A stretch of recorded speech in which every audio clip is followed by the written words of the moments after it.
नमः विष्णुपादाय कृष्णप्रेष्ठाय भूतले श्रीमते भक्तिवेदांत स्वामी इति नामिने। नमस्ते सारस्वतदेवे गौरवाणी प्रचारिणे निर्विशेष शून्यवादी पाश्चात्यदेशतारिणे। जय श्री कृष्ण चैतन्य प्रभु नित्यानंद श्री अद्वैत गदाधर शिवासादि गौर भक्तवृंद। हरे कृष्णा कृष्णा कृष्णा हरे हरे, हरे राम राम राम हरे हरे। ओम नमो भगवते वासुदेवाय।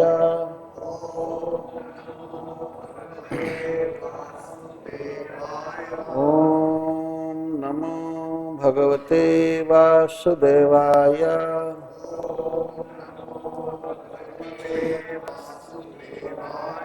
ओम नमो भगवते वासुदेवाय।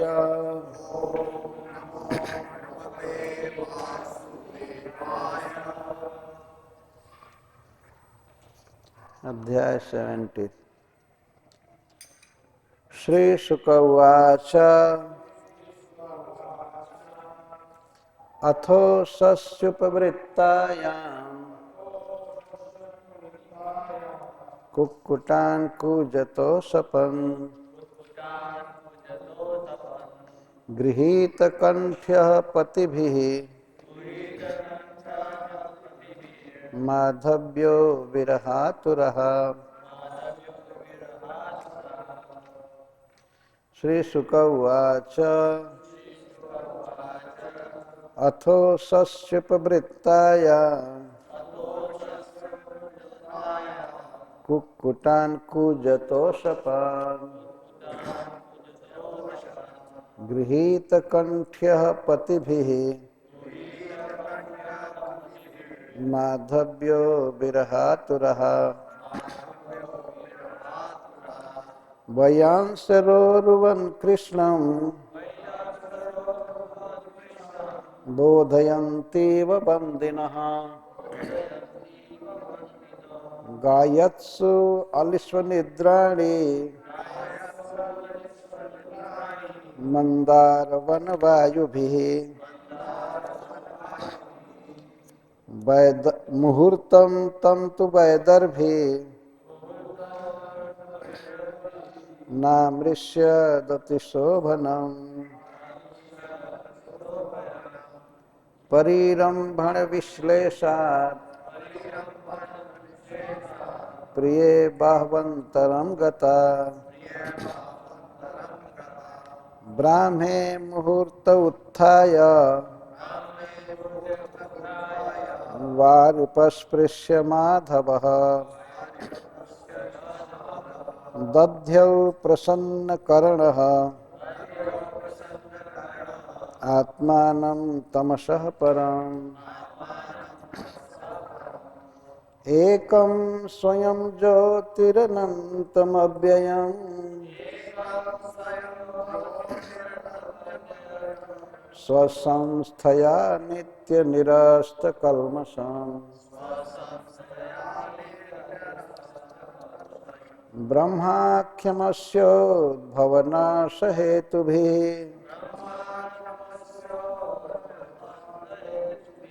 स्वशक्तिभिर्लक्षितभावनिर्वृत्तिम्। श्री तो अब यहाँ इस अध्याय में भगवान की दिनचर्या का वर्णन श्रील सुखदेव जी कर रहे हैं। सवेरे से लेकर शाम तक भगवान क्या करते थे उसका वर्णन किया जा रहा है। कुछ तो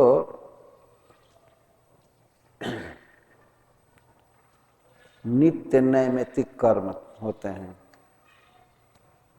नित्य कर्म है, जैसे स्नान करना, समय पर उठना, जप करना, उसको नित्य कर्म कहो। और नैमित्तिक कर्म कुछ होते हैं किसी निमित्त से करना पड़ता है, जैसे अकस्मात बाथरूम जाना पड़े, नित्य कर्म नहीं है वो, लेकिन अब उस समय जाना पड़ेगा। जैसा लघु शंका की हाजत आएगी या और प्रकार की जरूरत पड़ जाती है, तो उसको नैमित्तिक कर्म कहा जाता है, किसी निमित्त से करना होता है। और कुछ नित्य कर्म होते हैं, स्नान करना, जप करना इत्यादि, मंगलारती करना, ये नित्य कर्म है। तो श्रील सुखदेव गोस्वामी बिल्कुल प्रातः काल भोर से चालू करते हैं कृष्ण की लीला।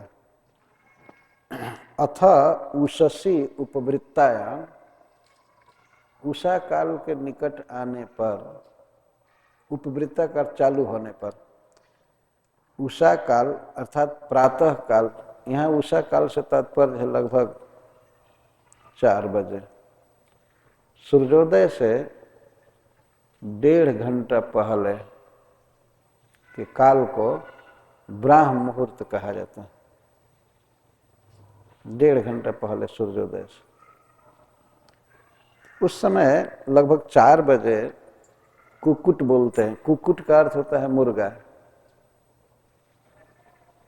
भगवान ने यह पक्षी ऐसा बनाया है कि बिना अलार्म के, बिना बैटरी के, घड़ी के ही वो बोलते हैं, अपने आप भोर में बोलते हैं।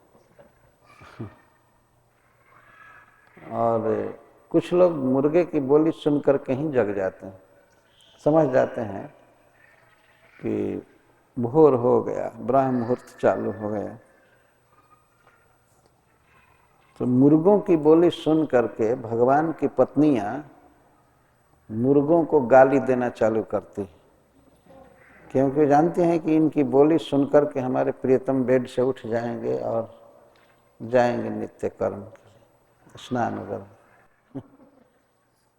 असपन का अर्थ साप देने लगे, गाली देने लगी। गाली देने लगती, तुम गूंगे क्यों नहीं हो जाते हो, तुम्हारे गले में कैंसर क्यों नहीं हो जाता है, क्यों बोल रहे हो, इस तरह से गाली देती। स्त्रियां गाली देने में बहुत तेज होती हैं। लगता है कि जन्म से ही ब्रह्मा ने उनको पढ़ाया है गाली देना, बहुत रच रच कर गाली देती। अब बेचारे मुर्गे को गाली देना वो तो स्वाभाविक बोल रहे हैं, तो मुर्गों को गाली देती हैं, साप देती हैं कि इसका कंठ बैठ जाए, ये मर जाए, ये वो क्यों बोला, क्यों बोला। क्यों साप देती हैं? पतिभिः गृहीत कंठ्य, पति भी श्री कृष्ण है, भगवान कृष्ण, चूंकि बहुत हैं, हर एक रानी के पास हैं, इसलिए बहुवचन का प्रयोग किया जा रहा है। अपने पति के द्वारा गृहीत कंठ्य, उनका कंठ गृहीत था। भगवान ने अच्छे सुंदर बेड पर सोए हैं, तो अपनी पत्नी के कंठ को, गले को अपने भुजा से पकड़े हैं। श्रील सुखदेव गोस्वामी भगवान की लीला का वर्णन कर रहे हैं, परम पावन, परम पवित्र। तो अपनी प्रिया के साथ भगवान पलंग पर सोए हैं, और सोते समय श्रील सुखदेव गोस्वामी वर्णन कर रहे हैं गृहीत कंठ्य, पत्नियों के कंठ को गृहीत, अपने भुजाओं से पकड़े। कभी कभी उपधान अर्थात तकिए के बदले भगवान अपने बाह को ही लगा दिए, बिल्कुल भगवान से सट करके और सो रही हैं।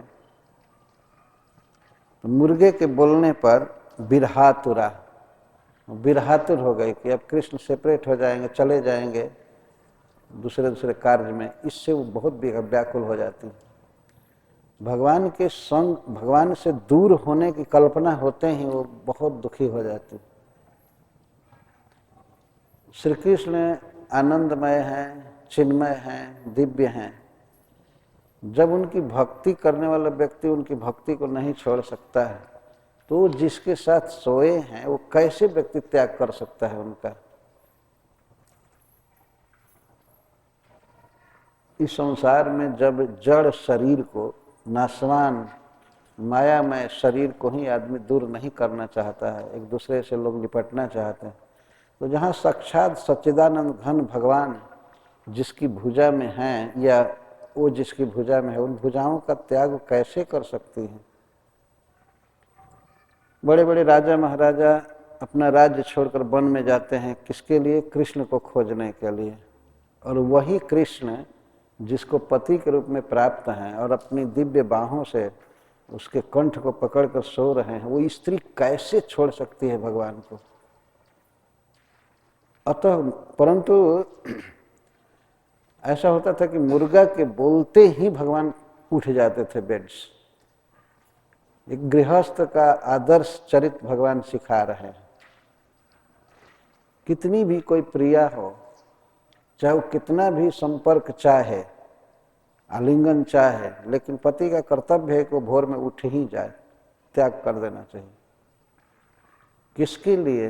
ईश्वर का स्मरण करने के लिए, भगवान का भजन करने के लिए। मुर्गे की बोली सुनकर भगवान तुरंत उठने लगते थे, तो उनकी पत्नियां उनसे आग्रह करती थी, नहीं मत जाइए मत जाइए, अभी लेटिए अभी लेटिए। लेकिन भगवान उनकी बात की अवहेलना करके उठ ही जाते थे। तो उस समय भगवान की पत्नियां मुर्गों को गाली दे रही, साफ कार से गाली देना, क्यों बोला है। भगवान कैसे जगते हैं इसका वर्णन कर रहे हैं। वयांसरोरुवन कृष्णं बोधयन्तेव बन्दिनः गायत्सु आलिसु अनिद्राणि मंदार वन वायुभिः। भोर के समय भंवरे जग गए हैं। क्यों? पारिजात के पुष्पों को वो पी रहे हैं, सूंघ रहे हैं, तो भन भन भन भन भन भंवरे बोलने लगते हैं, बोलते रहते हैं। उन भंवरों की बोली से पक्षी जग जाते हैं और निद्राणी, उनकी निद्रा टूट जाती है। जैसे कोयल या और भी कई प्रकार के पक्षी होते हैं जो भोर होते ही बोलने लगते हैं, परंतु यहाँ कुछ और पहले बोलने लगे। किस लिए? किस कारण से? भंवरों के गुनगुनाहट से पक्षी जग गए। हंस, सारस और भी कोयल, सूक, मयूर आदि पक्षी हैं, वो जग गए। तो वे और रुवन बहुत उच्च स्वर से लाउडली बोलने लगे, अपने अपने कंठ के अनुसार बोलने लगे। तो ऐसा लग रहा था कि जैसे राजा लोग बंदी लोग किसी राजा को जगाते हैं उसकी बड़ाई करके, तो ऐसा लग रहा था कि पक्षी बंदी की तरह भगवान को जगा रहे हैं। और बंदी जन तो जगाते ही थे, बहुत मधुर बीड़ा बजा करके बहुत सुंदर भगवान को जगा रहे थे। नित्य का नियम था कि भगवान को जगाना है, तो वो तो जगा ही रहे थे, इसके साथ पक्षी बोलने लगे। पक्षियों की बोली सुनकर भगवान श्री कृष्ण जगे तो पहले से ही थे। सुखदेव गोस्वामी ये कह रहे हैं कि ऐसा लग रहा था कि पक्षी बंदी जन की तरह जगा रहे हैं।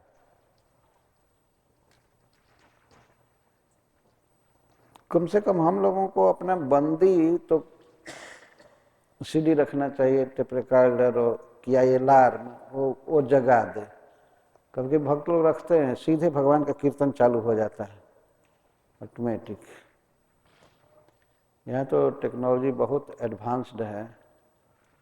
लॉन में पानी का छिड़काव भी ऑटोमेटिक होने लगता है, स्प्रिंकलिंग वाटर, कई चीज ऑटोमेटिक हैं। तो भगवान के भक्ति में भी कुछ ऑटोमेटिक चीज रखना चाहिए, खासकर भोर में उठने के लिए समय। कम से कम विज्ञान से ये लाभ तो लेना चाहिए, मुर्गे तो हैं ही नहीं इधर।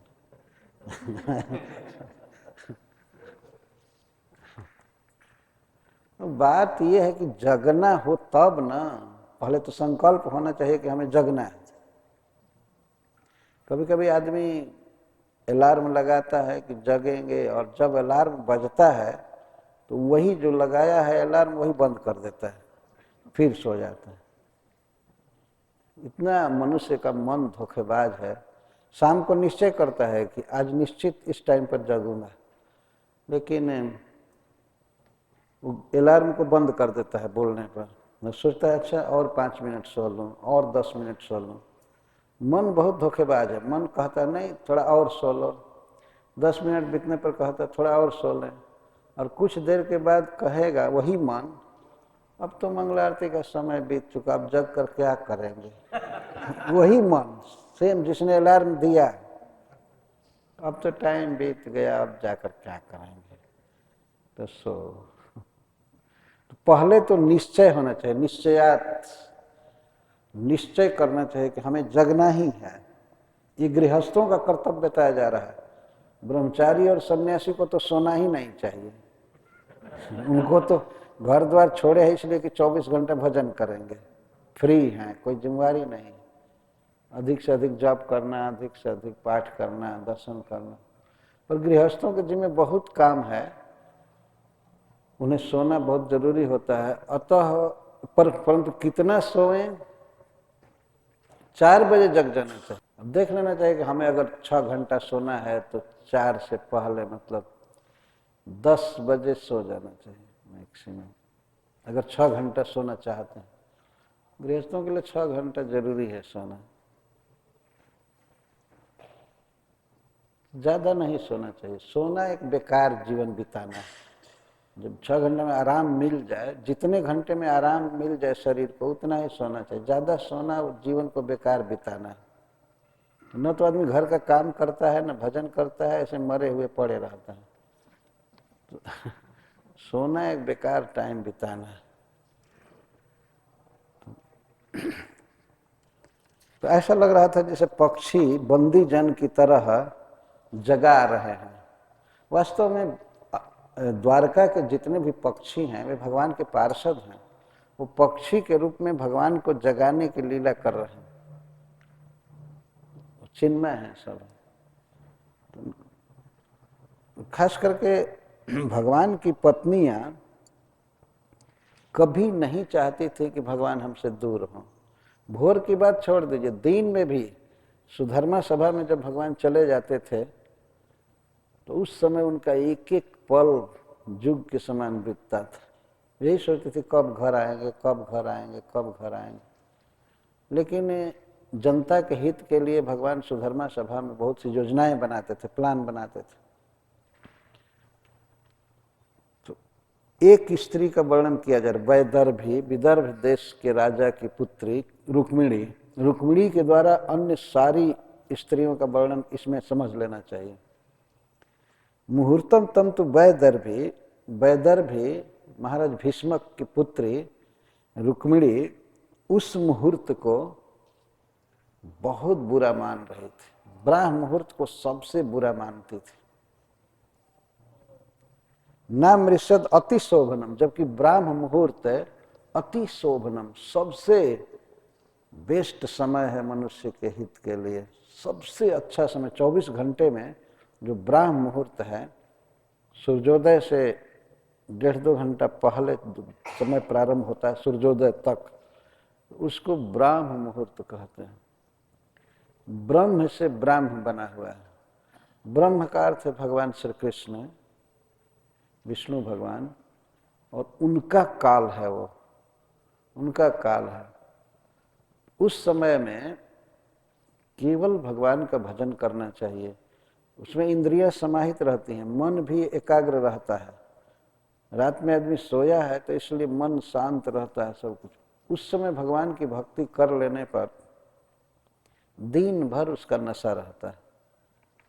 श्रील प्रभुपाद जी ने बहुत अच्छा स्थापित किया है कि मंगला आरती का नियम।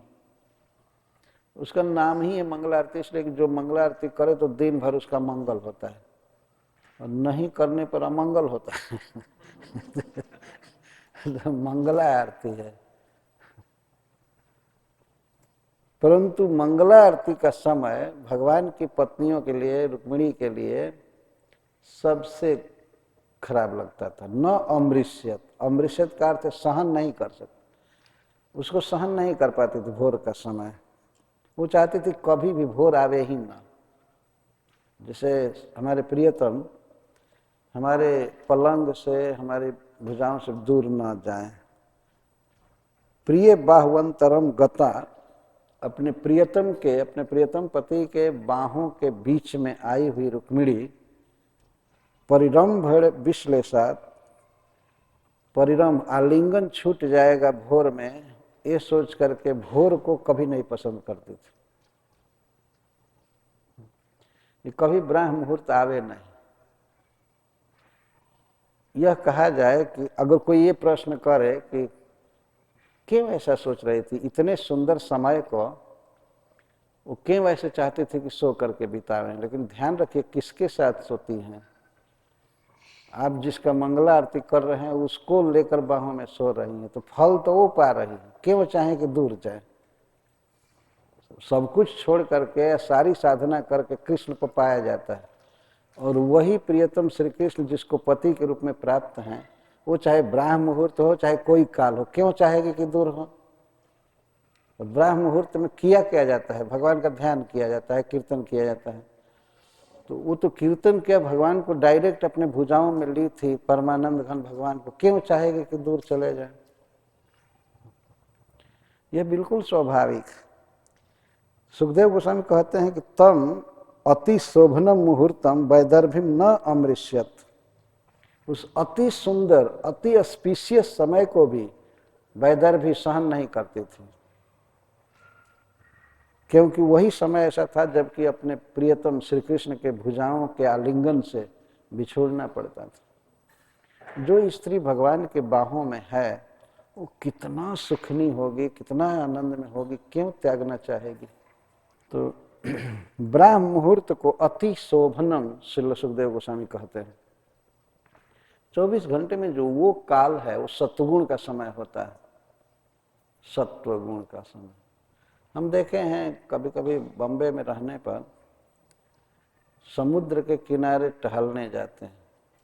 श्रील प्रभुपाद जी तो रोज टहलते थे, तो हम लोग कभी कभी जाते हैं तो जुहू बीच में देखते हैं बहुत कम लोग उस समय आते हैं, और जो आते हैं वो उसमें से कुछ लोग गॉड कॉन्शियस होते हैं, भगवान की याद करते हैं, और ज़्यादा से ज़्यादा अगर बाह्य हुए तो बॉडी कॉन्शियस रहते हैं, और धन कमाएं, ये करे वो भोगे, उस समय वासना नहीं रहती। बॉडी कॉन्शियसनेस रहता है, इसका मतलब कसरत कर रहे हैं, टहल रहे हैं, जिससे कि डायबिटीज ना हो, ब्लड प्रेशर ना हो, ये ना हो, बॉडी कॉन्शियसनेस कहते हैं। लेकिन कुछ लोग वास्तव में गॉड कॉन्शियस रहते हैं, वो जप करते हैं, स्मरण करते हैं। और प्रायः भक्त जब टहलते हैं, इस्कॉन के भक्त जब टहलते हैं तो लोग बोलते हैं हरे कृष्णा हरे कृष्णा, सभी लोग बाहें उठा कर बोलते हैं। और उसके कुछ देर के बाद जाइए, सूर्योदय होने के बाद अब रजोगुण धीरे धीरे बढ़ने लगता है,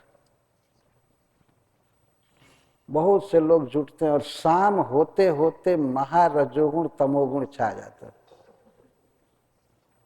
केवल इंद्रियों के भोगों के कॉन्शियसनेस में रहते हैं, बस बहुत समय बदल जाता है। तो ब्राह्म मुहूर्त वास्तव में ईश्वर के, ब्रह्म के स्मरण के लिए है। हमारे यहाँ लोग कहते भी हैं, वृंदावन में, यूपी में, सब जगह, अगर कोई सवेरे भोर भोर में कुछ संसारिक बात करे तो कहते हैं क्या राम राम की बेला में बोल रहे हैं, बाद में बोल रहे। ये राम राम की बेला है। राम राम की बेला मतलब भगवान राम का भजन करने के लिए वो समय है, और दुनिया का जो भी काम है वो बाद में करना चाहिए। सरकार भी 8 बजे 10 बजे 9 बजे ऑफिस खोलती है ना। भारत की बात कह रहा हूँ, वहाँ पर पर्याप्त समय मिलता है सवेरे भजन करने का। कहीं कहीं तो भोर होते ही बस कार दौड़ाना पड़ता है आदमी को। ब्राह्म मुहूर्त हो चाहे कुछ भी हो, कोई डिफरेंस नहीं होता।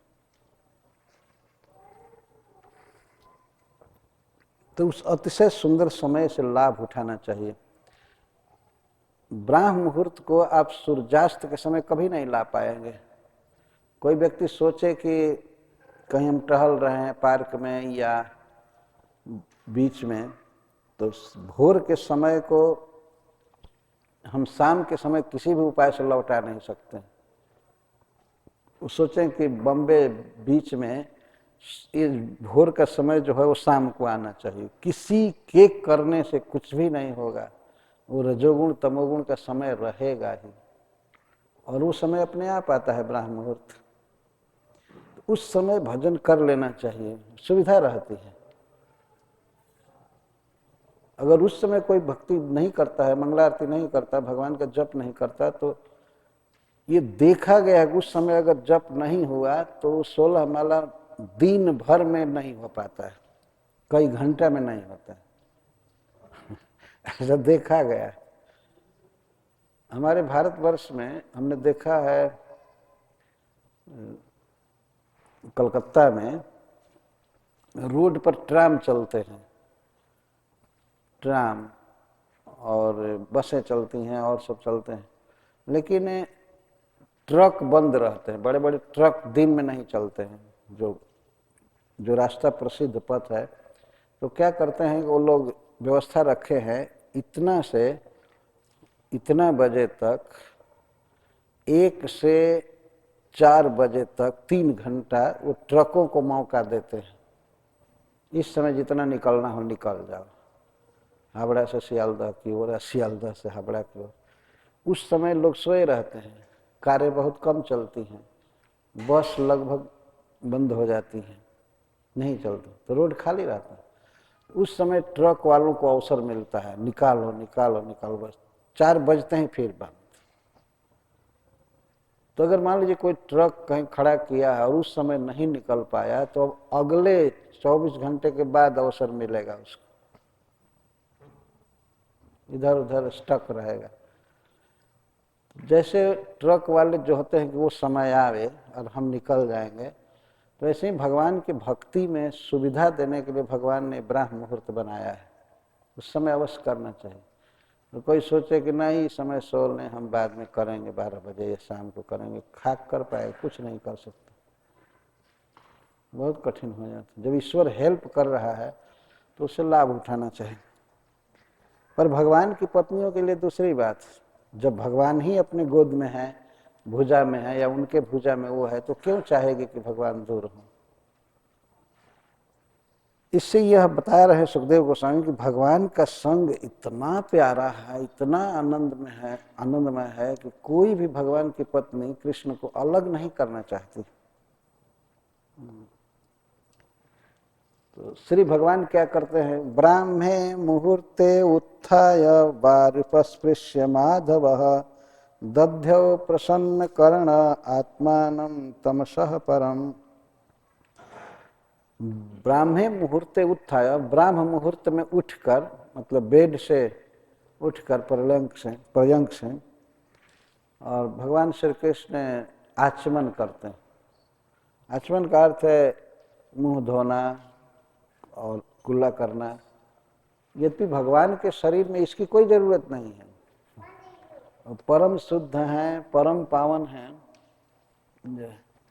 लेकिन फिर भी मनुष्य को ऐसे करना चाहिए, इसकी शिक्षा देने के लिए वे करते हैं। भगवान के शरीर पर पीताम्बर कोटि कोटि बरस रहे फिर भी वो गंदा नहीं होगा। हम लोगों के शरीर पर कपड़ा 2 दिन रह जाए तो उसमें दुर्गंध आती है, लॉन्ड्री में देना पड़ता है। भगवान का दिव्य स्वरूप है, कोई कपड़ा गंदा हो ही नहीं सकता है, प्राकृत शरीर में गंदा होता। तो फिर भी भगवान ने उठ करके वारी उपस्पृश्य, वारी का अर्थ जल, और उपस्पृश्य मतलब आचमन करके, प्रसन्न अंतःकरण, प्रसन्न कर्ण, उस समय मनुष्य का मन बिल्कुल प्रसन्न होता है। तो भगवान भी ऐसा मानो भाव व्यक्त कर रहे हैं। श्री कृष्ण का तो अंतःकरण सदैव प्रसन्न है, तो आनंदमय है, लेकिन ब्राह्म मुहूर्त में ये सुखदेव गोस्वामी बता रहे हैं कि और समय में भगवान कुछ चिंता में रहते हैं, देखे जाते हैं, यहाँ युद्ध करना, यहाँ एक करना, पांडवों को ये संदेश भेजना, ये करना, वो करना, पत्नियों के लिए ये शॉपिंग करो, ये सामान भेजो, ये करो। लेकिन भोर के समय बिल्कुल शांत। तो उस समय तमसः परम आत्मानं दध्यो, प्रकृति से पार अपने स्वरूप का ध्यान कर रहे हैं। सबसे पहले ब्रह्म मुहूर्त में उठकर भगवान ध्यान करने लगे। किसका? आत्मानम, अपना ध्यान करने लगे। यहाँ अपना से तात्पर्य है कि विष्णु स्वरूप कोई भी व्यक्ति है या भगवान कृष्ण के ब्रज की लीला है, उसका ध्यान करने लगे। मनुष्य को चाहिए कि वो भगवान का ध्यान करे भोर में। अभी स्नान करने से पहले की बात बता रहे हैं, स्नान थोड़े देर के बाद करेंगे। एकम स्वयं ज्योतिरनन्यम अव्ययम स्वसंस्थया नित्य निरस्त कल्मषम ब्रह्माख्यमस्योद्भवनाश हेतुभिः स्वशक्तिभिर्लक्षित भाव निर्वृत्तिम। अपने किस स्वरूप का ध्यान कर रहे हैं भगवान, वर्णन किया जा रहा है। एकम, जो अखंड है। मनुष्य को या दूसरे जीवों को जो शरीर मिला है वो खंड खंड हो सकता है, लेकिन भगवान एकम, अखंड है और वो केवल शुद्ध आत्मा है। और जीव आत्मा है, लेकिन इसके साथ जड़ शरीर उसको मिला हुआ है, और जड़ शरीर अनेक जगह संधि है, तो अनेक तरह से इसको जुटाया गया है। ये सब कुछ खुल सकता है। अंगुलियों की हड्डियां खुल जाती हैं, यहाँ से खुल जाता है, यहाँ से खुल जाता है। ये अखंड नहीं। और दूसरी बात यह है कि जीव है वास्तव में चिन्मय, लेकिन जड़ शरीर में रहना पड़ रहा है। भगवान का जो स्वरूप है वो चिन्मय है, दिव्य है, और उनमें चर्म, रक्त, हड्डी आदि का भेद नहीं है, एक चीज है सब कुछ। तो उनको अखंड कहा जाता है, उसको एकम कह रहे हैं। स्वयं ज्योति और स्वयं चेतन है। हम लोगों का जो शरीर है स्वयं चेतन नहीं है, इसके भीतर परमात्मा और आत्मा बैठे हैं, इसलिए चेतना आ रही है। अपनी चेतना नहीं है शरीर में, लेकिन भगवान स्वयं चेतन है, नख से शिख तक चिन्मय।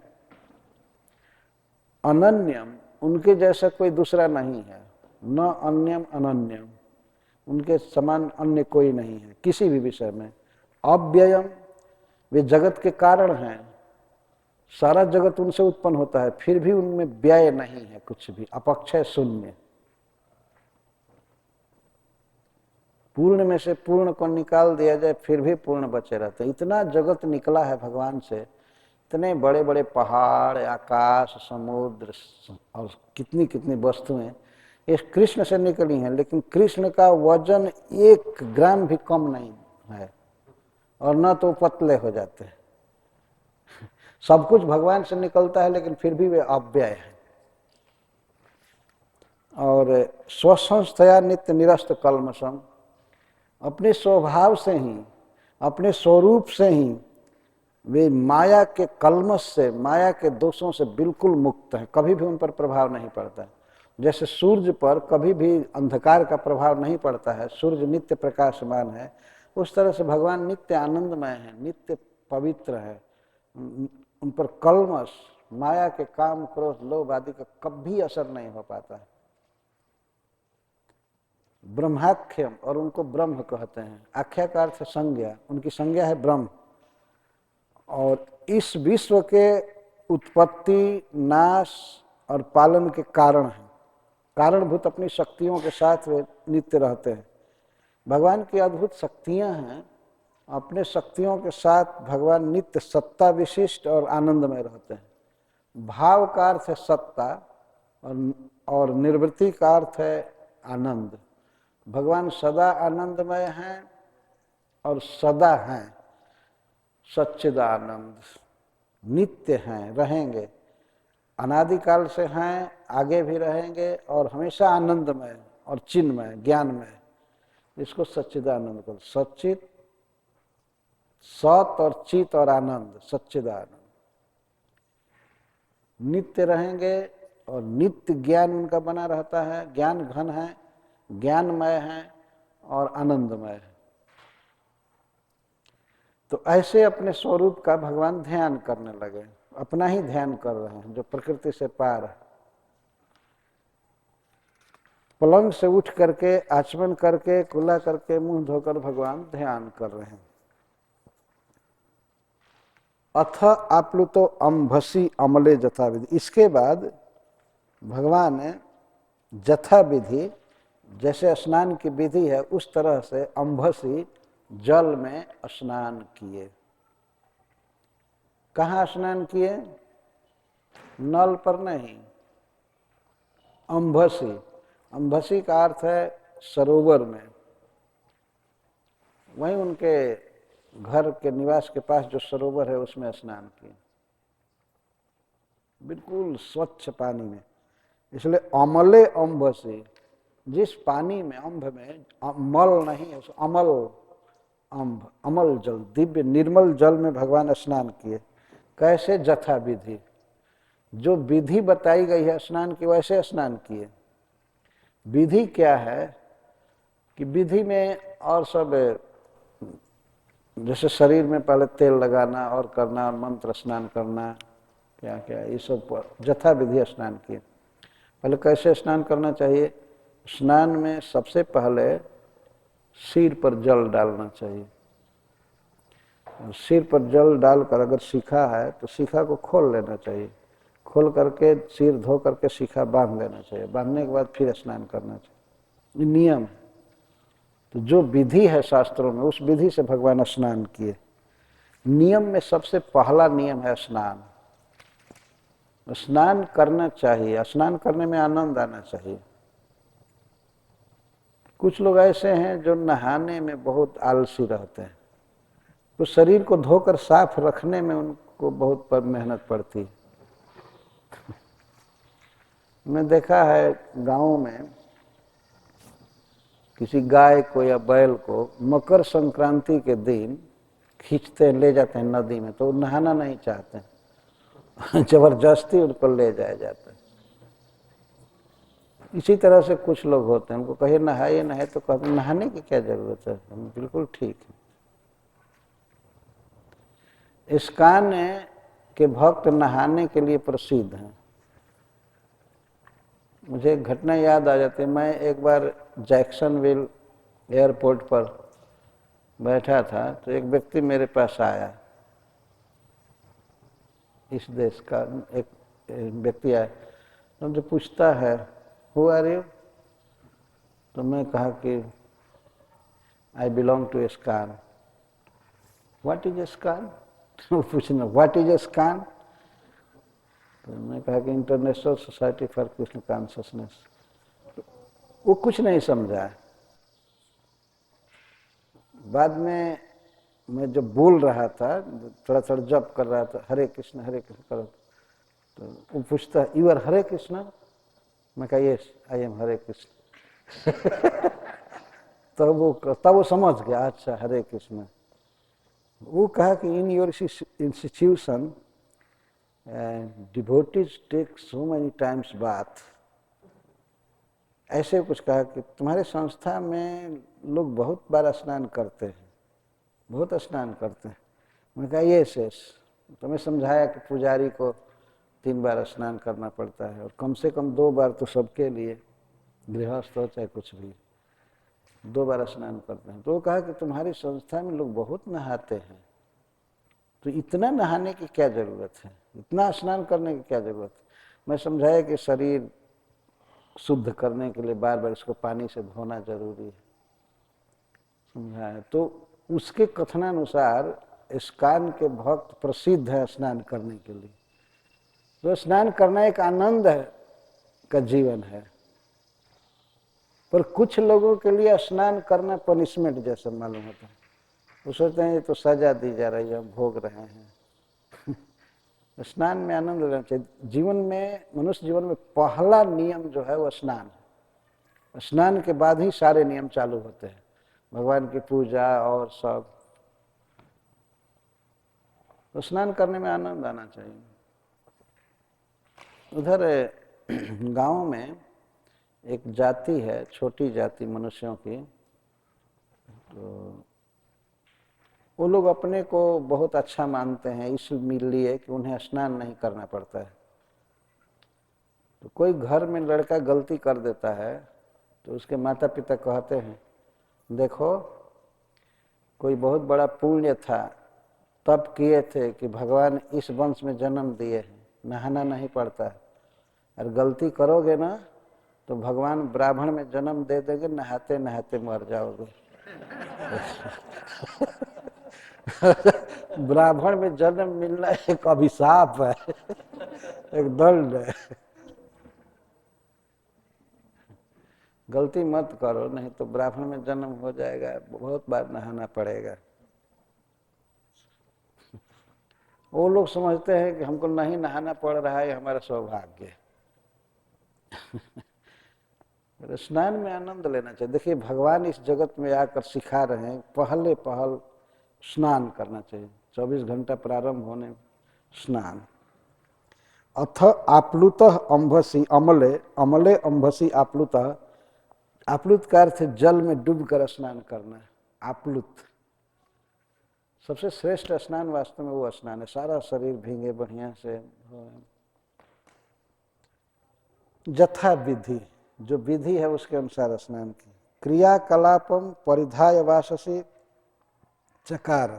और परिधाय वाससी स्नान करके भगवान 2 वस्त्र पहने, एक तो नीचे पहनते हैं धोती और ऊपर दुपट्टा रखते हैं, या जो भी कुर्ता पहने अपने ढंग का। तो भगवान तो प्रायः कुर्ता, पैंट तो कभी पहने ही नहीं होंगे, तो धोती पहनते हैं। भगवान धोती पहनते हैं, एक ऊपर रखते हैं दुपट्टा और एक नीचे। बहुत सीधा साधा भेष है भगवान का। ब्रज में तो वो भी लंबी धोती नहीं पहनते, कछनी काट लेते हैं, क्योंकि गाय भैंस चराना है, तो वहाँ खाने के लिए पत्थर पर खा लेते हैं। ये ह्यूस्टन में कथा आई थी, पत्थर पर खाते हैं भगवान। तो स्नान करके वस्त्र पहने। इसके बाद क्रियाकलापम संध्योपगमादि, जो क्रियाएं होती हैं उचित, संध्या वंदन आदि करने लगे। संध्या वंदन किए। संध्या वंदन में मुख्य है जप, ओंकार का या महामंत्र का, गायत्री का, खासकर गायत्री का जप भगवान करने लगे। और क्रियाकलाप कुछ करने के बाद इसके बाद हवन किए। हवन, भगवान हवन कर रहे हैं, तो ये दैनिक नियम था। देवताओं को तृप्त कर रहे हैं, पितरों को तृप्त कर रहे हैं, हवन करने। और हवन करने के बाद वाग्यतः ब्रह्म जजाप, ब्रह्म गायत्री को कहते हैं, या ओंकार को, या महामंत्र को। इसके बाद भगवान जप करने लगे, मौन रहकर गायत्री का जप करते। वाग्यतः, वाग का अर्थ वाणी, जतः का अर्थ कंट्रोल में, बोल नहीं रहे थे, मानसिक जप करने लगे गायत्री का। स्नान के बाद हवन करना और मंत्र जपना ये बहुत जरूरी है। मंत्र जपना ही चाहिए। इस युग में तो सबसे श्रेष्ठ मंत्र है वेदों में ये हरे कृष्ण मंत्र, इसलिए इसको महामंत्र कहते हैं। हरे कृष्णा कृष्णा कृष्णा हरे हरे, हरे राम राम राम हरे हरे। जब करते हैं किसी से बात नहीं करना और ना तो फोन अटेंड करना। उस समय तो ये बाधा थी ही नहीं कि किसी का फोन आ जाए अकस्मात, वो जप नहीं। एक बार मैं देखा, एक भक्त एक छोटे से मंदिर में पूजा कर रहा था, तब तक फोन आया कि ना लैंड फोन, तो पूजा छोड़कर जाकर के हल हल करने लगा, फिर आकर के जप, फिर पूजा करने लगा।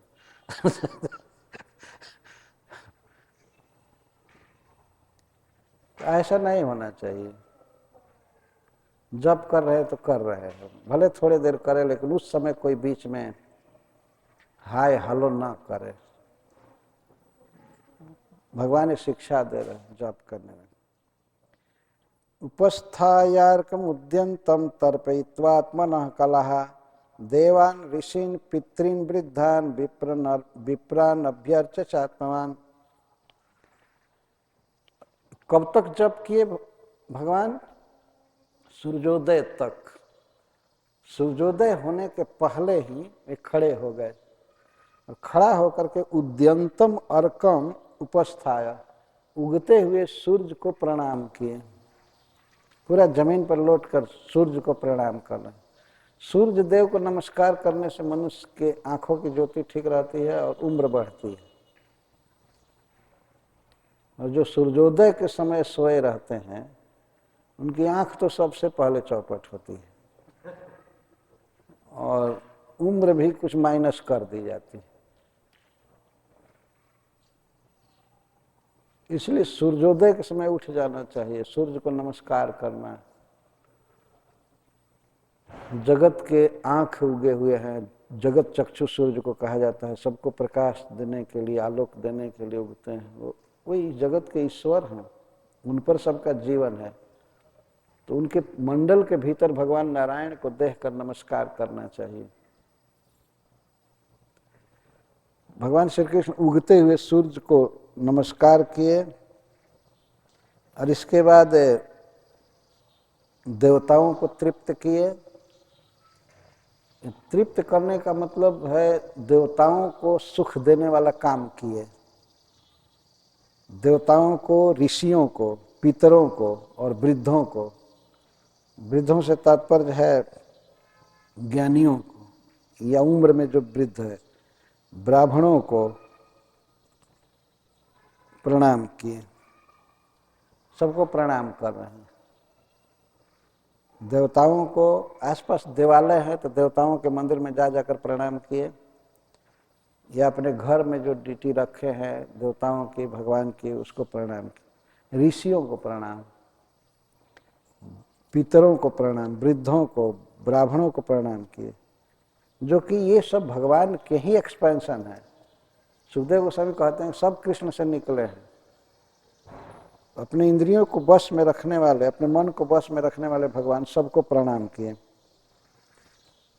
यह भी एक नियम है, होना चाहिए कि हम कितने लोगों को प्रणाम करेंगे। अगर लोग पास में नहीं हैं तो मन में स्मरण करके प्रणाम करना चाहिए। रघुनाथ दास गोस्वामी 1000 बार दंडवत करते थे गिरिराज जी को, राधा कुंड को, साष्टांग दंडवत, और 200 वैष्णव को प्रणाम करते थे। 200 वैष्णव वहां नहीं थे, लेकिन भावना करके जगन्नाथपुरी में इतने वैष्णव हैं, और जगह हैं, द्वारका में हैं, मथुरा में, सब सोच सोच कर प्रणाम करते थे। लेकिन मन ही मन नहीं, पूरा सो करके प्रणाम करते थे। कहाँ रहेगा कोई डायबिटीज या ब्लड प्रेशर, अगर इस तरह से कोई प्रणाम करे तो ठीक रहेगा। आजकल के युग में तो और चाहिए कि प्रणाम करें। कभी कभी लोग लज्जा करते हैं मंदिर में साष्टांग प्रणाम करने में, और लोग रहते हैं। तो अपने घर में तो अकेले आप कर सकते हैं, कोई लज्जा की बात नहीं है, बार बार प्रणाम कर सकते हैं। एक आदमी हमसे कहा कि स्वामी जी, आप जब तिलक की बात करते हैं तो हमारी इच्छा होती है तिलक करने की, लेकिन क्या करें, समाज ऐसा है कि लोग मानते हैं कि ये इनकन्वीनियंट नहीं लगता है तिलक करना। लोग सोचते हैं ये क्या कर लिया, कौन आदमी आ गया।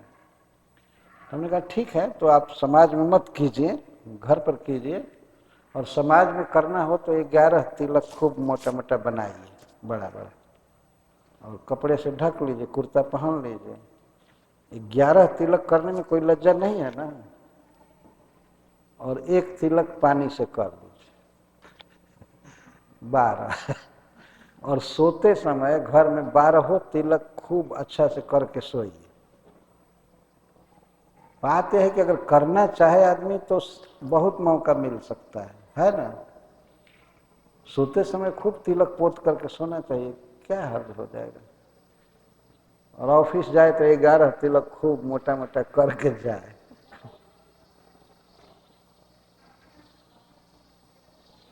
एक हिंदी में कहावत है, वो शायर है उर्दू का,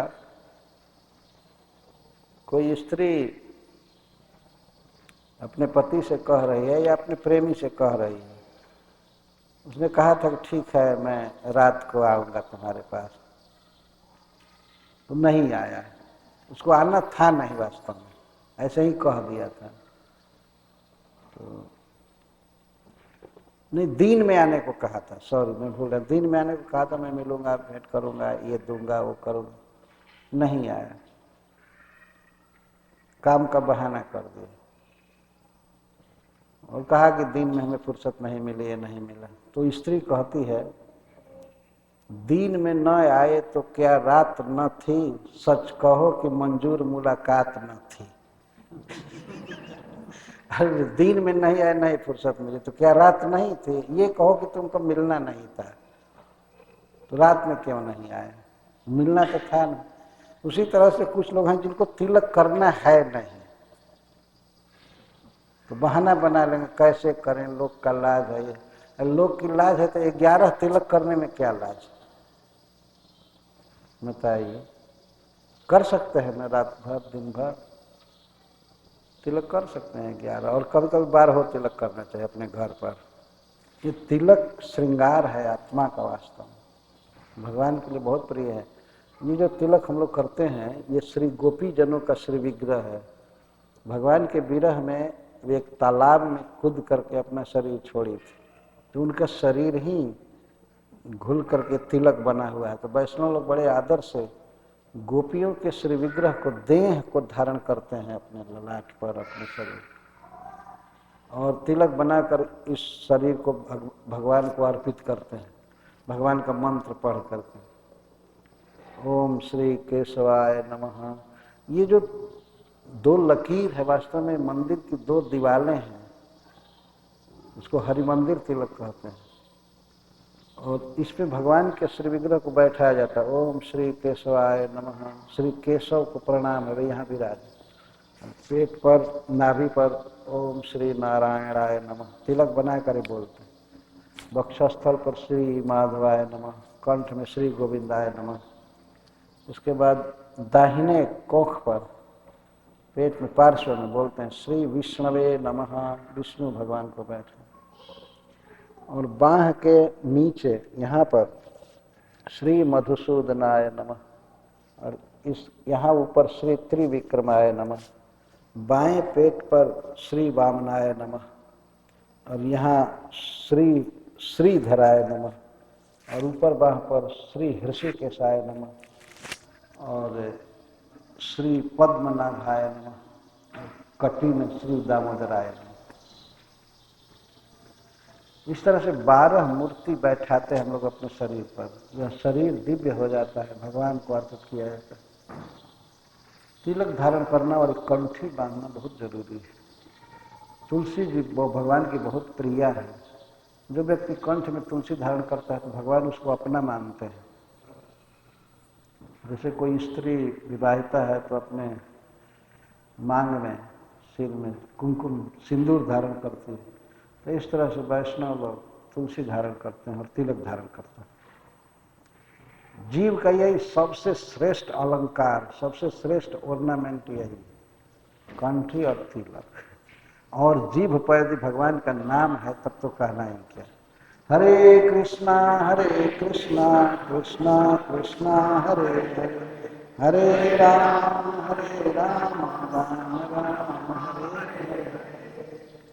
तो श्री भगवान सूर्य को नमस्कार करते हैं, देवताओं को, ऋषियों को, पितरों को, वृद्धों को, ब्राह्मणों को, और इसके बाद दान करते हैं। सबको प्रणाम करने के बाद उसके बाद दान भी सवेरे का कृत्य है। रोज रोज नियमित बंधा हुआ दान भगवान करते थे। धेनु नाम रुक्म श्रृंगी नाम, गौओं का दान करते थे। बच्चा वाली गाय जो दूध देती है, कैसा रुक्म श्रृंगी नाम, जिनके सींग है सोने से मढ़े गए थे। रुक्म का अर्थ है सोना, और श्रृंगी नाम तो सिंह। साध्वी नाम मौतिकस्रदा, कैसी गौएं, बिल्कुल सीधी साधी गौएं, मरकनी गाय नहीं, बहुत सीधी साधी गौएं, उसको साध्वी कहते हैं। और उनमें मोतियों की माला लगाई गई थी। पयस्विनी नाम, सब दूध देने वाली। और गृष्टि नाम, पहला बच्चा अभी दी थी, वो सभी गौएं पहला बच्चा दी। बहुत बच्चा जो दी चुकी है वैसी गाय नहीं, पहले बच्चा दी है ऐसी गाय। सवत्सा नाम, सुबास। दृष्टि नाम का अर्थ जो एक बच्चा भी दी है ऐसी गाय, बहुत दूध देने वाली, बछड़ों के साथ। और सुवाससाम, बहुत सुंदर वस्त्र ओढ़ाए गए थे गौओं को, प्रतिदिन ऐसा होता था। ददो रूप्य खुराग्राणाम, जिनके खुर चांदी से मढ़े गए थे, चांदी का जूता गौएं पहनी थी। और छौम, ऊन, मृगचर्म और तिल के साथ भगवान दान देते थे। अलंकृतेभ्यो विप्रेभ्य, कैसे लोगों को दान देते थे? ब्राह्मणों को। और ब्राह्मणों को दान देते थे, ब्राह्मण बहुत अलंकृत रहते थे, मतलब शुद्ध और गहना पहने हुए ब्राह्मण। ब्राह्मणों को गहना भी देते थे। कितना गौ देते थे? बद्धम बद्धम दिने दिने, 14,000 नहीं 13,084 गाय भगवान दान देते थे।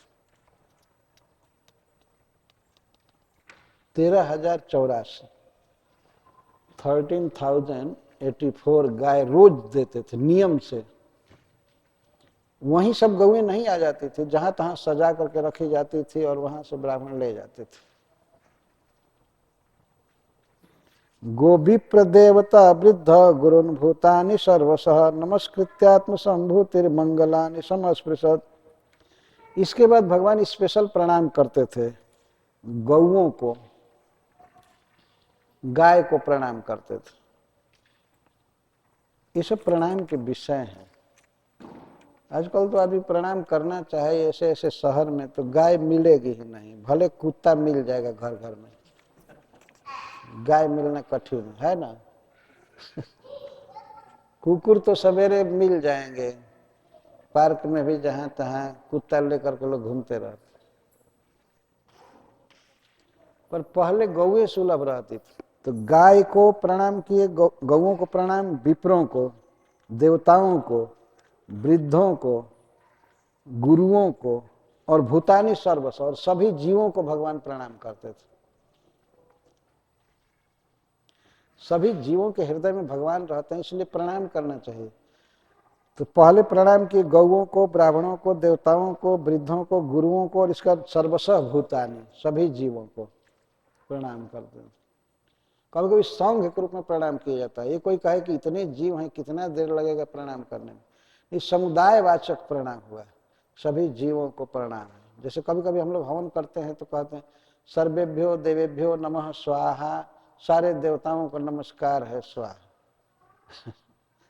सर्वेभ्यो पितृभ्यो नमः स्वाहा, सर्वेभ्यो वैष्णवेभ्यो नमः स्वाहा।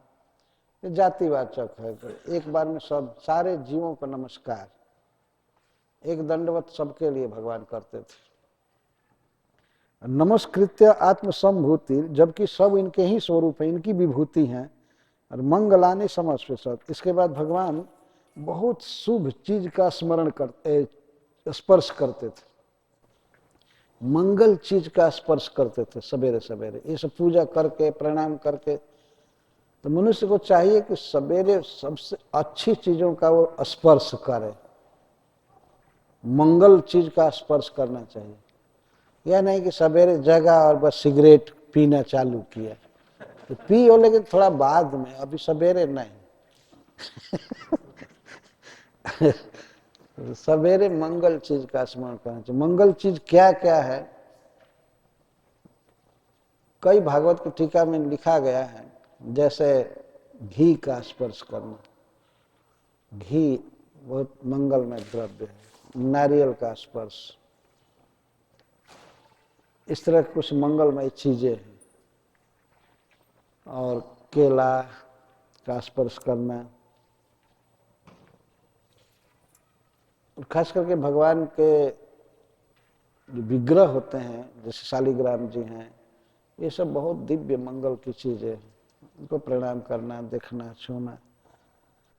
और आत्मानं भूषयामास, इसके बाद इतना पूजा करने के बाद तब भगवान अपना अलंकार करते थे, गहना धारण करते थे।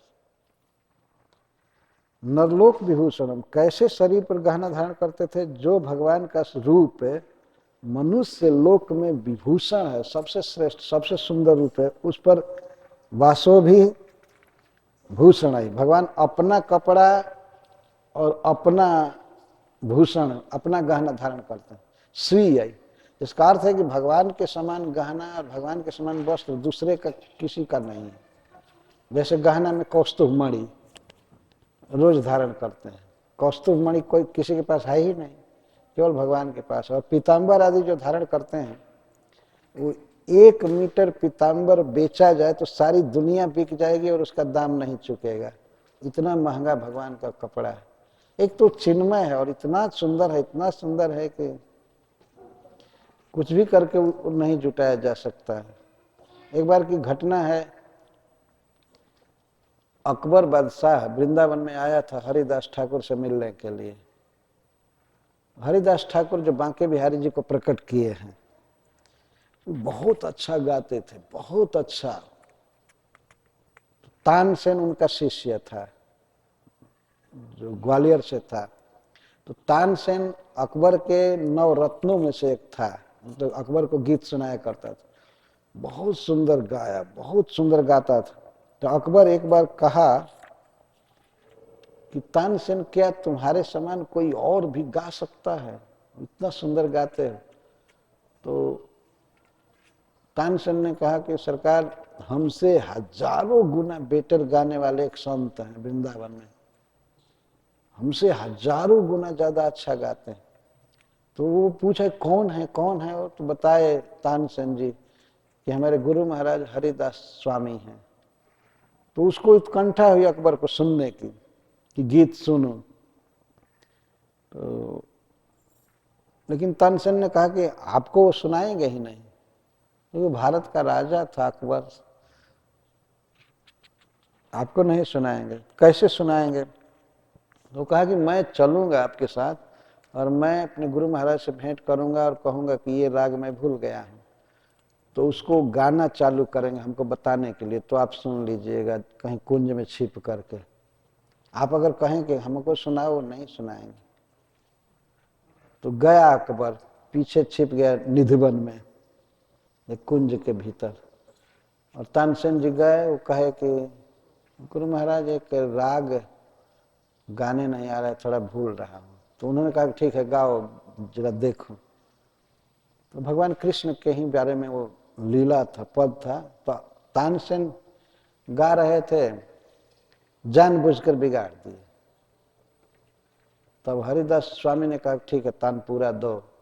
वो तानपुरा लिए और गाने लगे। वो मलार राग था और सावन का समय था, प्रिया प्रियतम झूला झूल रहे हैं, यही लीला थी, राधा कृष्ण झूला झूल रहे।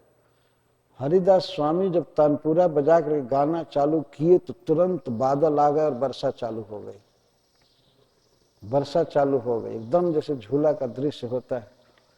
अकबर जब उस गीत को सुना तो वो आनंद में मूर्छित होकर के वहीं गिर पड़ा। इतना आनंद मिला, इतना सुख मिला, कुछ देर बेहोश रहा आनंद में। जब गीत बंद हुआ तो तानसेन जी गए उधर देखने के लिए, तो अकबर बिल्कुल आनंद में बेसुध थे। फिर उन्होंने हरिदास स्वामी से कहा कि बादशाह अकबर आए हैं, आपका दर्शन करना चाहते हैं। अब गीत सुनने की बात तो नहीं रही, तो आप गीत तो सुन ही लिए, आपका दर्शन करना चाहते हैं। तो हरिदास स्वामी ने अलाउ किया, ठीक है, उतना दूर से आए हैं तो उनको कह दो दर्शन कर। तो आए। अकबर बादशाह सीधा हरिदास स्वामी से कहे कि स्वामी जी, मैं क्या सेवा आपकी करूं, मुझे कुछ आदेश दीजिए सेवा करने का। तो स्वामी हरिदास जी ने कहा कि क्या सेवा करोगे, छोड़ो करो। तो नहीं, हमें हमारा जीवन धन्य होगा, हमें मौका दीजिए सेवा करने का। तो हरिदास स्वामी ने कहा दिया कि जमुना के तट पर एक घाट थोड़ा सा कोना टूट गया है, उसकी मरम्मत कर दो। तो हरिदास की कृपा से बादशाह अकबर को दिव्य वृंदावन का दर्शन हुआ और उसमें थोड़ा सा घाट टूटा हुआ देखा अकबर ने। हरिदास स्वामी ने कहा कि ठीक है, इसी की मरम्मत कर दो। तो अकबर देखा कि मेरा पूरा साम्राज्य बेच दिया जाए राज, फिर भी ऐसा रत्न मिलेगा ही नहीं, उसकी क्या मरम्मत होगी। उसने कहा कि स्वामी जी ये तो मेरे लिए असंभव बात है, ऐसा तो है ही नहीं संसार में रत्न जो जिस चीज से जमुना का घाट बना हुआ है। फिर भी उन्होंने कहा, आग्रह किया, अकबर ने कुछ और सेवा बताई, तो उन्होंने कहा कि यहाँ पर मयूर और बानरों के लिए चना बांटने की व्यवस्था करो। वृंदावन बहुत मोर और बानर रहते हैं, आज भी हैं, और कितने लोग बांटते रहते हैं उनको चना वगैरह। निधवन में आज भी वो परंपरा चलती है, बांटा जाता है। तो रोटी भी बानरों को दिया जाता है, चना दिया जाता है। तो इस तरह से जैसे जमुना के घाट की मरम्मत पूरा राज्य बेच देने पर नहीं हो सकता था, वैसे भगवान का पीताम्बर है, चाहे कुछ भी चाहिए, वो तो दिव्य है, अप्राकृत है। प्राकृत वस्तु से उसको क्या तुलना की जा सकती है। इसलिए स्वीय ही वासो भी भूषण है। सुखदेव गोस्वामी कहते हैं अपने वस्त्र और अपने आभूषण पहने, तो उनके वस्त्र और आभूषण के समान दूसरा कुछ नहीं है। दिव्य स्रग अनुलेपन है, और इसके बाद दिव्य माला पहने, फूल की माला और रत्न की माला तो वो पहने कौस्तुभ मणि, और फूल की माला भगवान रोज कई बार पहनते हैं, और अनुलेपन है, इसके बाद ऑइंटमेंट, इसके बाद उनका जो दिव्य पेंट, दिव्य क्या है आज के युग में कहेंगे उसको, क्या कर जो लगाते हैं मुख में लोग, हाँ वही पाउडर। लेकिन ये पाउडर थर्ड क्लास का नहीं, बहुत अच्छा से भगवान सजाए अपने को, सजा कर रखना चाहिए आदमी को, ऐसे जैसे अवधूत नहीं बन जाना चाहिए। जो भी हो अपना पोशाक उसके अनुसार सज कर रहना चाहिए। अवेक्षाज्यम तथा दर्शन गो वृषभ द्विज देवता। इसके बाद भगवान घी का दर्शन किए, घी में अपना मुंह देखे। अथा दर्शन, आदर्शन आज्यम, दर्पण क्या था भगवान का मुंह देखने के लिए? घी, पिघला हुआ घी। घी में मुंह देखने से मुख के जो फोड़े फुंसी होते हैं खत्म हो जाते हैं। तो आदमी को तो आजकल खाने की बात तो दूर रही, घी देखने को भी नहीं मिल रहा है। कम से कम सवेरे एक बार दर्शन तो कर ले। तो भगवान घी में मुंह देखते थे, घी का दर्शन करते थे सवेरे। और इसके बाद गो वृष द्विज देवता, गाय का दर्शन, बैल का दर्शन, ब्राह्मणों का दर्शन और देवताओं का दर्शन। कहाँ है भगवान की दिनचर्या में एक दिन भी टीवी देखना है कहीं? बताइए। सवेरे सवेरे अखबार पढ़ना, टी पीना, चाय पीना और टीवी देखना, और आदमी सोचता है हम बहुत बुद्धिमान हैं, बोका कहीं। इस तरह अपना जीवन नष्ट कर रहा है। सवेरे का समय इसके लिए नहीं है। जब देखिए तब भगवान के बारे में आ रहा है, गौओं का दर्शन, बैलों का, ब्राह्मणों का, देवताओं का दर्शन करते थे। और दर्शन तो करते थे, सबसे पहले भगवान गाय को भोजन देते थे, गाय की कामना पूरी करते थे, बैल की, ब्राह्मणों की, देवताओं की। और कामश्च सर्ववर्णानां पौरांतः पुरचारिणां प्रदाप प्रकृति कामे प्रतोष प्रत्यनंदत।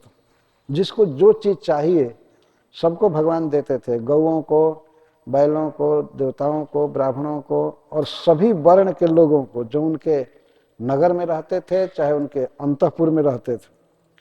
सबके लिए क्या क्या चाहिए पहले से ही कृष्ण को पता रहता था। तो अपने परिवार के कुछ लोगों को आज्ञा दी कि उनको ये चीज दे दो, इनको ये चीज दे दो, उनको ये चीज दे दो, गौओं को दे दो, बैलों को दे दो, ब्राह्मणों को दो, ये कह करके प्रतोष प्रत्यनंदत। और मंत्रियों को क्या देना है, उनको ये देना चाहिए, उनको देना चाहिए। ऐसा नहीं कि कोई चीज देना है जरूरी है और नहीं दे पाए तो कह दे sorry I could not remember. ये तो कोई बहाना नहीं है, सॉरी कह देना। एक बार हमसे एक व्यक्ति कहा किसी बात के लिए, कथा में आने में देर हुई ट्रैफिक के कारण, तो हमसे चलते समय कथा के बाद वो व्यक्ति कहता है, महाराज आपको सॉरी बोलना चाहिए। क्यों? तो आप देर करके आए इसलिए सॉरी बोलिए। मगर सॉरी बोलने से इन लोगों को क्या फायदा होगा? अरे नहीं, बोलिए। माइक पर से मैं उठ गया था और कहता कि अब सॉरी बोलिए, क्यों लेट आए? तो हम तो नहीं बोले, हमको अटपटांग लग रहा था। हम कहा कि नहीं, अब जो हुआ सो हो गया, अब सॉरी बोलिए, सॉरी बोलिए। तो सॉरी बोलने से वो भूल पूरी हो जाएगी। किसी भी बात में सॉरी, एक्सक्यूज मी, ठीक है, यहाँ का सिस्टम है, अपने जगह पर ठीक है, लेकिन अपने कर्तव्य का पालन तत्परता से करना चाहिए, जैसे सॉरी ना बोलना पड़े, है ना। किसी को कुछ देना है, मंत्रियों को कुछ देना है, उनको संदेश देना है, कुछ वस्तु देनी है, और यहाँ तक कि पूरे द्वारका में रहने वाले किसको क्या चाहिए, किसको क्या जरूरत पड़ती है, भगवान ये सब हिसाब रखते थे। उसको ये भी चीज भेजना है, उसको ये चीज भेजना है, उसको ये देना है, वो देना, सभी के लिए। और अब इसके बाद, इतना करने के बाद लगभग 9-10 बज जाता था, तो उस समय भगवान कुछ ग्रहण करते थे, खास चीज। अभी ब्रेकफास्ट नहीं करते थे। आजकल ब्रेकफास्ट शब्द कर चलता है, तो क्या फास्ट किया है कि ब्रेक करेगा सवेरे सवेरे? एक बार मैं ऐसे कहा कि क्या फास्ट किया है कि ब्रेक करेगा? तो सार्वभौम दास जी वृंदावन में एक भक्त हैं, वो कहे, रात भर नहीं खाया, ये फास्ट नहीं किया है। रात भर सोए रहा बिना खाए और दिन में अगर जगा होता तो कई बार बेचारा खाया होता। तो इतनी लंबी रात खाया नहीं तो ये फास्टिंग है ना, इसको ब्रेक करना जरूरी है। भगवान ने सबसे पहले ब्राह्मणों को माला अर्पित किए, ब्राह्मणों को माला दिए, और इसके बाद तांबूल, पान दिए, अनुलेपन, ये सब चीजें दिए पहले ब्राह्मणों को, और मित्रों को दिए। उसके बाद ब्राह्मणों को दे करके उसके बाद अपने मित्रों को, उसके बाद मंत्रियों को, और उसके बाद अपनी पत्नियों को, और उसके बाद वे खा रहे। यहाँ लिखते हैं, सम विभज्य अग्रतो विप्रान शरक्तांबुलानुलेपनई सुहृदः प्रकृतिर्दारान उपायुक्त ततः स्वयं। सबके बाद में भगवान खाए, माला भी पहने सबके बाद, उनको कोई पहनाया, पान खाए सबसे बाद में, अनुलेपन। तो इसे सीखना चाहिए कि मान लीजिए अगर किसी को ब्रेकफास्ट करना है तो सबके बाद में करना चाहिए। पहले अपने माता पिता को दे ले, या और भी ब्राह्मणों को दे, और अपनी पत्नी को दे ले, और अपने बच्चों को दे।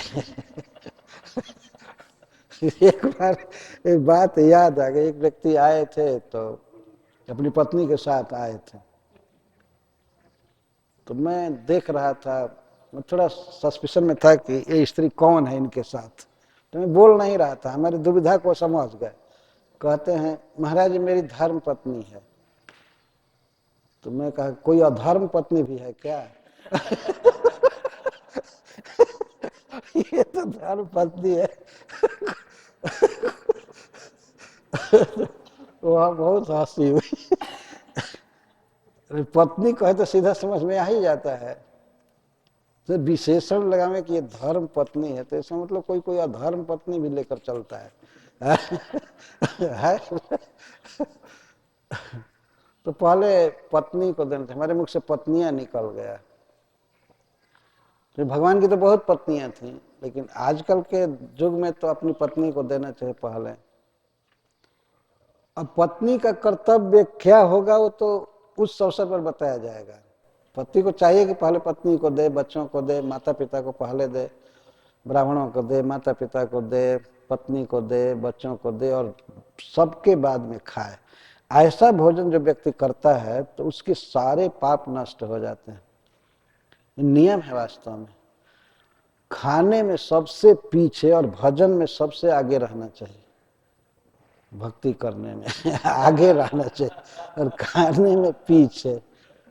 कई लोग हैं वास्तव में बहुत इस नियम का पालन करते हैं। एक बार हमने पूछा एक व्यक्ति से कि चातुर्मास में आप क्या नियम करते हैं, तो वो कहता है 4 बार खाते हैं, 4 भुक्तारम जग तब सब वही सारे जग तपस्या का भुक्ता हो गया। भगवान के बारे में कहा जा रहा है ततः स्वयं उपायुक्त, सबके बाद में भगवान कोई चीज यूज करते थे।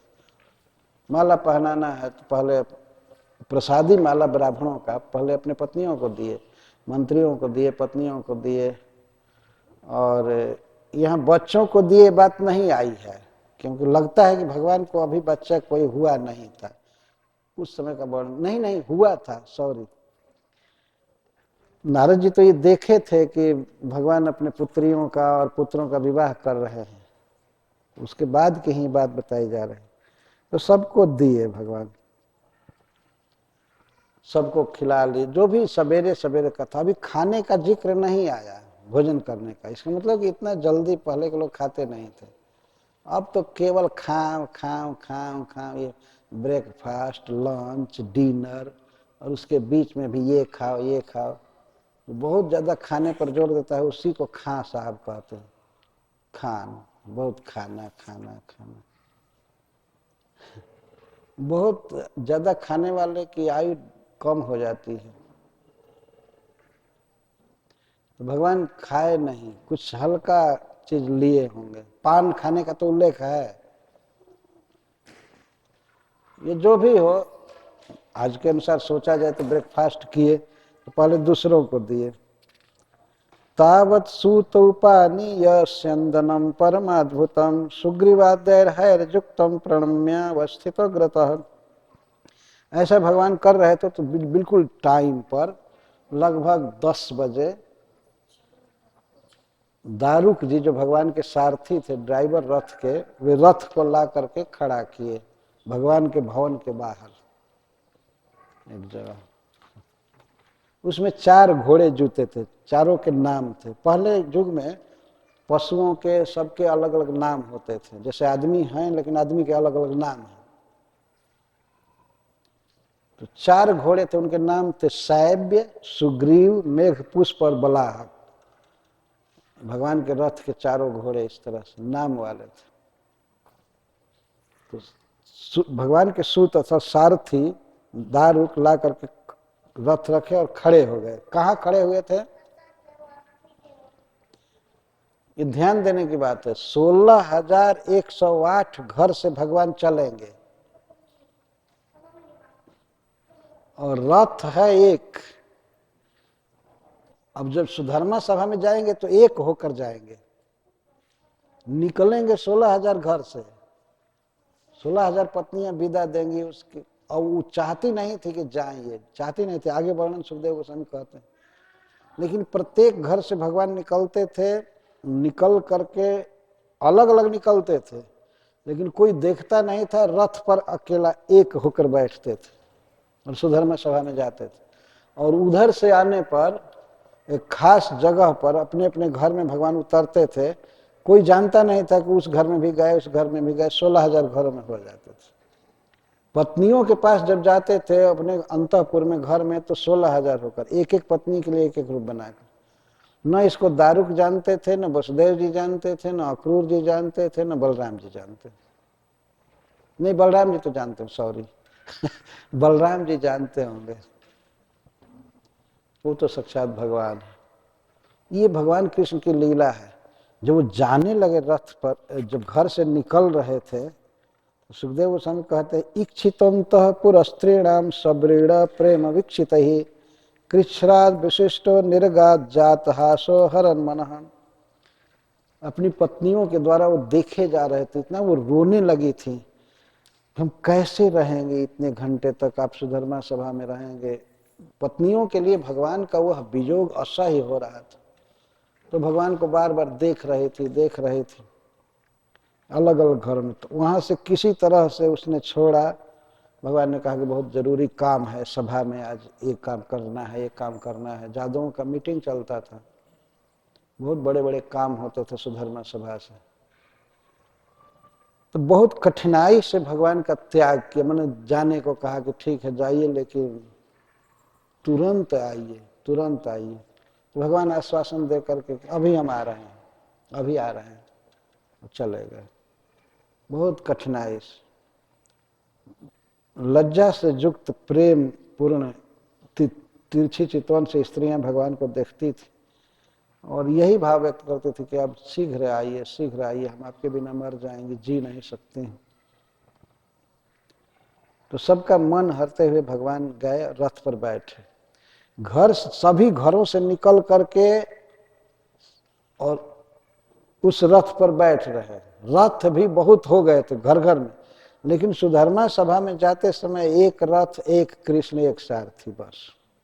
और उधर से छुट्टी होती थी ऑफिस से, जब लौटते थे तो फिर उतना ही, फिर 16,000 होकर के। एक अद्भुत वैभव है भगवान। तो यहाँ तक भगवान की लीला कही गई। कल हम वर्णन करेंगे सुधर्मा सभा में भगवान किस तरह समय बिताते थे और क्या क्या काम होता था, उसका वर्णन होगा कल। हरे कृष्ण। जय श्रील प्रभुपाद।